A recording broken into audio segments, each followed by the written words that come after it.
Ricardo Menendez-March. Mr. Chair, speaking of amendment papers, I did want to canvass the Minister and seek his engagement on Clarissa Swarbrick's amendment.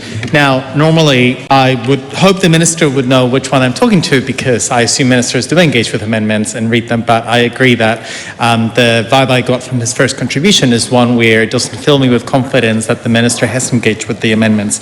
This amendment specifically, after it seeks to do the following, and I do want to make it clear because at the end of the day, these amendments are not voted by the Minister, and I know he made in his initial remarks that he wouldn't be introducing any of the amendments, but it's actually up to other political parties. So allow me to make this a plea to, for example, the National Party. The amendment from Chloe Swarbrick aims to, after clause 3 2D, to insert, quote, 3, in achieving the purposes of this Act, all persons exercising functions and powers under it must give effect to Te Tiriti o Waitangi.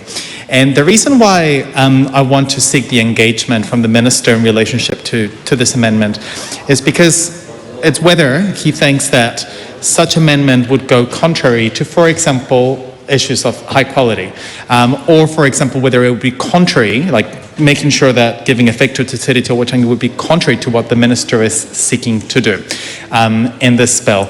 If that is not the case, I don't see why the Minister wouldn't accept our amendment, because at the end of the day, unless the Minister is actively trying to undermine Te Tiriti o Waitangi, I don't see why he would be afraid of or against having this amendment being put in place. Unless, again, he's actively doing the exact opposite.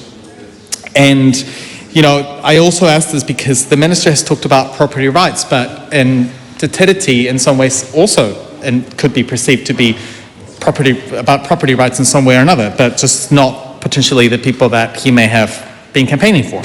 And so I'm keen to get a sense of, and an understanding as to whether Chloe Swarbrick's amendment would go contrary to the purposes of this bill, and if so, why? And secondly, Chair, Point of order, the Honourable Minister.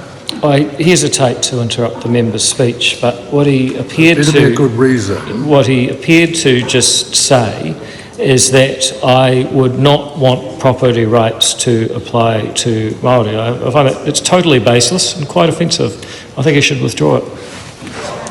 How do you take personal on other people? Speaking to the point of order? Is that what the member did say? I think the member is putting words in my mouth, so I'm not going to indulge the member assuming what my intentions were when I did not say that. Thank you. Carry on. All right, so anyway, I didn't assume such a amendment paper would rattle the Minister in such ways, but here we go. Anyway, again, my question is quite simple. Would putting Te Tiriti as part of the purposes of this Act be contrary to what the Minister seeks to do? And if not, why wouldn't he support it? And the other question I had more broadly about his initial comments on amendments is whether he actually sought to engage with the amendments at all, or even read them. Because I do think it's concerning to see a minister just disregarding all amendments, including those that may have been lodged actually well in advance, without actually telling us that he actually engaged with them meaningfully, because otherwise all I am hearing is just a complete refusal to engage with the substance of what we're trying to do here, which is in some ways is to bring to light whether the Minister is intending to actively trample over Te Tiriti, and if not, why would he not be supporting our amendment? Mr. Chair.